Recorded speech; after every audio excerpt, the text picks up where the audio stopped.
Hello and welcome to the tasting of the cheeses featured in our April subscription box. I'm Svetlana, founder of The Cheese Lady, and today I have a very special guest, my foodie friend, Suzie. Hi. Hi. And Suzie, could you please tell us a little bit about yourself? Yes, of course. Yeah. So I founded the Scottish Bee Company, and it's a honey business about 10 years ago, and it's evolved over time, and we've added in other brands and expanded. But the Scottish Bee Company part is still very much a core part of what we do. And so we're absolutely obsessed with honey. And that's how we know each other, obviously, from honey and cheese and the combo that goes together. So. Absolutely. And I'm so excited to see one of your honeys here today. And we're going to try it with the cheeses as well. Yes, lovely. Sounds great. Without further ado, let's start. I hope you're excited. I know I am, and I'm salivating to try these cheeses. So today we have 4 fabulous cheeses. We'll start with our soft one, and then we'll go across the board. Feel free to take a piece and explore. So the first cheese that we're trying is Maida Vale, and it's from Berkshire in England. It's, as you can see, a creamy cheese. So good. If I press on the cheese, you'll see it's kind of squidgy, creamy texture. And it's made with Guernsey cow's milk, so hence the golden color. Right. Is that what makes it gold? Yes. Why is that? It's a very rich, kind of buttery milk. Lovely. It's gorgeous. And cow's milk is actually renowned for carrying beta-carotene. And that's what tinges the milk. So therefore, but Guernsey cow's milk is especially rich, and hence why you can see that in color here. It's gorgeous. It's so good. And can I eat the rind? Yes, you can eat the rind, and especially about the rind here. So this cheese has just a multitude of different colors. Inside it's golden, and on the outside it's got this orange rind, slightly whitey as well. It's got a few different molds growing, which are completely edible, completely safe and delicious. But in essence, it's a washed rind cheese. So they wash it with a brine solution during its maturation, and hence, if you have a little sniff of your cheese at home, you'll see it has a little bit of a pungency. It's not too stinky, so to speak. It's very pleasant, but they do wash it in ale, I think, or an IPA, a local IPA, and that's what gives it the color and kind of part of the character. Oh, it's so nice. It's really, it's one of these ones I think, though, that when you start to eat it, it's very light in flavor, and then it builds. Absolutely. Wasn't it just gorgeous with the... So nice. Texture is so silky. I just absolutely incredible. And it's very full on, but it's not too overwhelming. No, it's not overwhelming. No, it's definitely not overwhelming, but I think it does build over time rather than just immediately hitting your tongue. It's like a lovely, like creamy, buttery. Yes, I love the buttery. I think you picked up on really the right note there.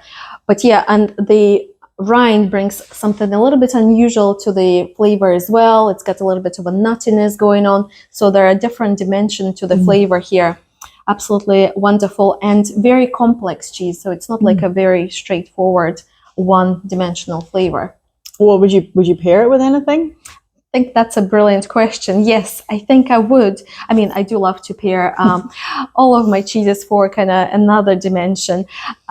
With this one, because it's washed in an IPA, I think an immediate thought that I have is to enjoy it with beer or an ale or something like that.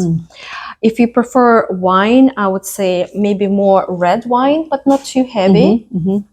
And what do you think? Would you? Well, I'm not a beer lover. But I think if you were a beer lover, it would be totally perfect. I think red wine would be lovely. Yeah. But not too heavy. Nothing too tannic, nothing too heavy, more like a gamay. Like oh, it's lovely. Pinot Noir, something like that. So I hope you're enjoying it at home. So this is Maida Vale from England, and that's our soft cheese for this month. Moving swiftly on, we're going to try our second cheese. Please feel free to grab a piece. And for this one, we are going to Scotland, and specifically Ayrshire from the West Coast. This is a goat's milk cheese, pasteurized goat's milk, vegetarian rennet. And you may have heard of a cheese called Dunlop. So it's a very traditional variety of Scottish cheese. It's even more traditional here than cheddar. And this is the goat's milk version of Dunlop. It's really nice. It's It's very lovely. friendly, isn't it? It's got like a bit of a crunch in it. What's that? So Salt, maybe. crunchy bits are actually protein crystals. Oh, wow. Mm. I like that. If you like that, I think you might like our third cheese as well. Wait It's for really it. nice. But I don't know how you feel about goat's milk cheeses. Sometimes I really like them, but I know some people don't, do they? But yeah. It can be a little bit challenging for people. But wouldn't you say this is just a very gentle introduction to goat's milk? I'm not even sure that I would say that it necessarily tastes that goaty. Yeah. Yeah. You know how sometimes it's really overpowering with goat's flavor. I mean, French goat's milk cheeses, they're soft. They are a little bit farmyard, the ones I mean. This is definitely not like that. So if you think of a cheddar, but in texture, if we're kind of more specific here, this is semi-firm. Okay. So it has a little bit of a give. If you want to press on it, you'll see what I mean. Yeah. You can almost mold things with it. Yeah, you know what I mean? And it's a little bit crumbly. So it's semi-firm. It's got that nice nuttiness to it. And absolutely gorgeous. If you smell, there's absolutely, for me, no kind of goaty or farmyardy smell. Very gentle. Like I wouldn't even think that you could smell it as a goat's cheese to begin with. But then when you obviously taste it, oh, it's lovely. Really nice. Very creamy as well. Even though the texture is a little bit crumbly, but it's creamy. Gorgeous. So if you are not very sure about goat's milk cheeses, I think this one is a good one to try first. Absolutely delicious. And I think now we can be starting to think about maybe pairing things. The firmer cheeses, I personally can see working with honeys and kind of sweeter condiments like that. So would you like to have a little try with a honey and see? For this one or this one? I think we can try it with both. Okay, great. And tell us about the honey. I know it's... so this particular honey, sorry, you go for it. Is heather honey. So it's obviously made, the bees come along to the heather in the Highlands, and they'll take in the nectar from the heather, and then they then turn it into honey. It's very, very rich. It's very rich. It's very caramelly. You can see that in there. It's very thick. It's thick satropic, so it's almost like gelatinous in a way. But it's really strong flavored. Some people would say maybe a little bit medicinal, but I think it's more like toffee, caramel. It really feels like you're eating caramel. It is incredible. I obviously have tried this honey, and we do stock it in the shop, and I can't tell you how many we sell. It's just incredible. People do love it, and it is so intense and, like you say, complex. And another thing, this manganese, I didn't used to know about it, but now obviously I do. It's so good for you, and there's 10 times more manganese. 10 times more manganese in heather honey than any other honey in the world. Phenomenal. Yeah. So let's try it with the cheese. Would you like to? Sure. I have a little bit left. Okay, perfect. I was just going to say, let's get a little spoon out, shall we? So my thinking here while you're doing that is obviously Bonnet, we've mentioned a little bit nutty and a little bit sweet. It's got just a tiny bit of salt. So I think that with the sweetness of the honey can go really, really nicely. So let's give that a try. And we're obviously putting it directly on the cheese. I couldn't think of any other way to do it. Is that the right thing to do? There's no rules. Okay, good. And I'll like to reassure everybody, there is no cheese police either. Yeah. So if you're doing something wrong, nobody's going to burst into your house and say so. It's so good. Delicious. I remember somebody I knew used to make this sort of thing, and they would put like figs, goat's cheese, and honey, and toast it on toast. Oh. So nice. This is the thing. It's so lovely. Absolutely. Not only is it delicious, but it's also good for you. Yeah. That is incredible. Thank you. But in terms of pairing it with wine, I think the idea that we had here, a lighter red wine like a Pinot Noir, Gamay, something like that, nice and fruity, would work nicely. Again, I wouldn't go with a heavy red. That would just overwhelm the cheese. You have to kind of bear in mind the flavor intensity of the cheese, and I would say this is in the medium range, therefore don't overwhelm it. It can potentially work with the white as well, but remember it's a slightly nutty cheese, so nutty and fruity, maybe I would go for an oaked something. Yes. I was wondering about your Melina honey wine. Oh, yes. And that's a whole nother taste. I think that could work. But could it be too sweet? Maybe too sweet. So, okay. yeah, maybe a lightish dessert wine would be a good idea. Mhm. Yeah, thank you for reminding me about this one. So that was Bonnet, a lovely goat's milk cheese from Scotland. Shall we try our third cheese? All right. So rockin' and rollin'. Now for this one, we are traveling over to Switzerland, and I do encourage you to smell it. I mean, this is phenomenal. That is really nice to smell. Take your time at home to smell it as well. So this cheese is called Chällerhocker. It's quite a funny one. It's actually not spelled anywhere close to that, but I'm told on good authority that's how you pronounce it. I speak no German. And it's a very classic Alpine cheese. Alpine cheeses usually come in big wheels. This one is not as big as some wheels like Gruyere. This is about 7 kilos, still quite big. And it's made with cow's milk in a good Alpine tradition. This time we have raw cow's milk and traditional rennet. Obviously makes things more traditional, so to speak. And according to some, even more flavorsome, more complex. So there's all of that. And this is from the German-speaking side of Switzerland. But the Alpine cheesemaking tradition is throughout. Obviously, they have Alps everywhere in Switzerland. And as we've already mentioned, the aroma alone it's so lovely. Is just phenomenal. And so much stronger than the goat's cheese smell. Yes, intense. But you have to kind of bear in mind, Bonnet is a bit younger. This is matured for only a matter of a few months, whereas Chällerhocker is matured for quite a bit longer. Like months, years? Near into a year, but not quite. Wow. And is that what gives it the smell then? The longer that it matures for? It's part of it. It's part of it. But also the fact that it's a raw cow's milk, it all kind of brings another dimension, a bit more intensity. Yes, the aroma is just phenomenal. It's nutty, it's fruity. It's really lovely. It's just milky, gorgeous. And they're all, like, each one of these is tasted so different. And yet the only phrase I can use is, oh, she's so nice. That's a completely legitimate phrase. Yeah, absolutely. As long as you enjoy it, I think. So good. But do you see with this one? So we tried Bonnet, which was a little bit crumbly, but creamy again on the palate. This one is firmer. Yeah. So if we press on the paste, it bounces back only ever so slightly. So it's a firmer paste, or we would just call it firm. And if you look even closer, you will see little white dots throughout the paste there. So that is definitely a sign of age. Oh, interesting. The more mature a cheese is, the more little crystals there'll be, and they'll actually get bigger in size as well. So, and if you enjoy those crystals, it's not particular to any one style of cheese. You can have them in Alpine cheeses, you can have them in cheddars and Goudas. So it's just a sign of age. What makes the wee holes in this type of cheese? And this type of cheese, it's a little bacteria that's present in milk. It can get activated during certain conditions, if the certain conditions are present.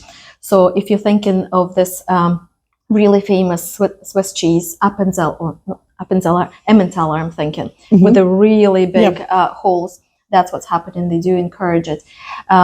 They leave the cheeses in a slightly warmer cellar to begin with, and it activates this bacteria, which is friendly and obviously very safe, and it expands the texture of the cheese. Oh, wow. Yeah. But when I was little, I used to think it was mice. Well, that's what they always used to show you photos of that, didn't they? With like a mouse with the holy cheese, But I can confirm no mice were involved in making of this cheese. But well noticed, we have some eyes here, as we call them. Is that what you call them? It makes them look really pretty.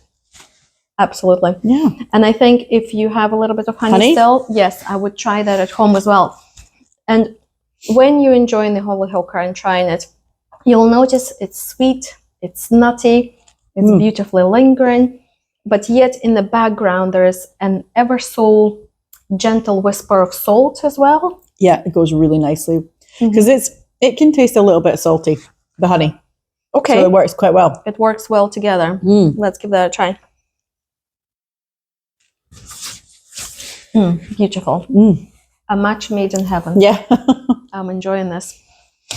Well, so Chällerhocker, in terms of pairing it with wine, it's a little bit more mature, as we've already mentioned. So maybe a medium-bodied red wine would be great. If you like beer, that would work nicely with a nice nutty ale. And also white wine, if you prefer particularly white wines, I would definitely say try something more oaked, more in the medium-bodied range. That's kind of where I would be heading. It's so nice. Loved it. Fabulous. Well, I hope you're enjoying it with us. And now on to our final cheese. And of course, we're going to finish on the biggest note. Blues normally have the biggest impact on the palate. Having said that, let's have a little explore. The cheese that we're trying today is Cashel Blue, and that's from Ireland. We're having this worldwide tour of the cheese making world. And we are in Ireland, in Tipperary. Cow's milk, vegetarian rennet, I believe. And it's a lovely, evenly marbled blue cheese. But interestingly, when we start tasting it, I don't know how you'll feel about it. Interesting. But it's not the strongest blue cheese, even though it looks quite intense. So yeah, I would be curious to know what you think. In terms of creaminess, also notice how Very gorgeous. creamy. Very creamy. I would say the smell is stronger than because it smells really strong, and then you think, oh my goodness, it's going to be really strong, but it's not. I know what you mean. Yes. It's really lovely. Well, blue cheeses, because they're slightly wetter. Why? So why are they wet? What's that? What is making it wetter?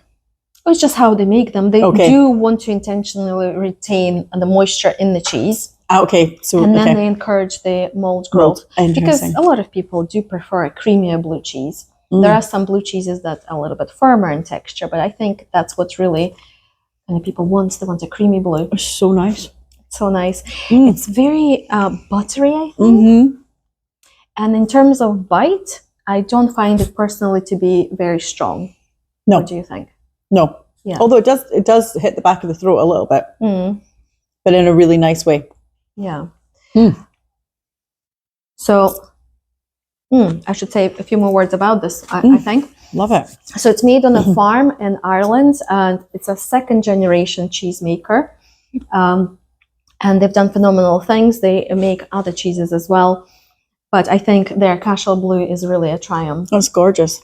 And I keep coming back for more. And I actually think, again, if we're thinking honey, because blue cheeses have an obvious bit of salt. That's kind of part of their character.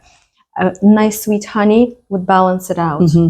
More maybe of a blossom honey, like a sweeter one. Yes, exactly. Okay. Yeah. Lovely. Because you say the heather one will have a little bit of saltiness, just think more of a classic honey. Yeah.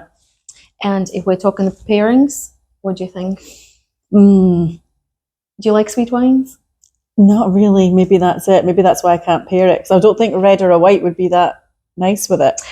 I think a red might work. Okay. Yeah. Maybe now a richer red. Yep. So if we go away from our Pinot Noir idea and go more towards like an Amarone. I don't know if you've ever had that. Yeah, that would be nice. It has sweetness, but it's not overwhelmingly sweet. So something like that. If you like Guinness, I think that would work nicely, actually, because the it's heaviness so rich. of that. Yeah, and yes, like a red wine that's sweet but not too sweet. That would be probably my ideal pairing, actually. Don't try it with a champagne or anything like that. Well, you wouldn't taste it. It's a strong flavor. You can imagine that. That just wouldn't work. No. So yeah. Did you have any favorites? I really like the first one because of the butteriness, but then I really like the second one with those crunchy protein. I didn't even know that was protein, but that's fascinating. And then in between I don't know. It's a hard one. Shall we say they're all delicious? They're all amazing. I mean, and also I think, like you've taught me this before, on a cheese board, you'd want to see them all, wouldn't you? So Yes, you wouldn't want to just exactly. have a cheese board with one bit. That would be sad. Yeah. Yes. So then actually they're all so different, but they're perfect in those. Thank you. in That's their place. music to my Oh. ears. Exactly. So then I've done my job right, and I'm so glad you enjoyed them all. I mean, I love them all dearly as well, and I wouldn't have just one of them probably. But you can use them in different ways as well. So if you did have one cheese like Chällerhocker at home, for example, you could use it in different ways. You could also cook with it. You can make a toasty, fondue, or frittata or something like that. So what would you use your blue cheese for? A quiche. Yeah, that soup. would be nice actually. A soup. Oh, interesting. Like a Stilton and broccoli, cauliflower that's a great soup. idea. Yeah, that kind of idea. So yeah, there are many ways of enjoying them, as well as having them on the cheese board with a glass of wine. Yeah. So I do hope you enjoyed our little tour of the cheesemaking world and all the cheeses that we tried today. I'd love to thank Suzie. No, I mean, don't have to thank me. I got to eat cheese. It was amazing. We should do it again. Yeah, I know. That's fabulous. Well, I hope to see you next time. Thank you so much. Bye.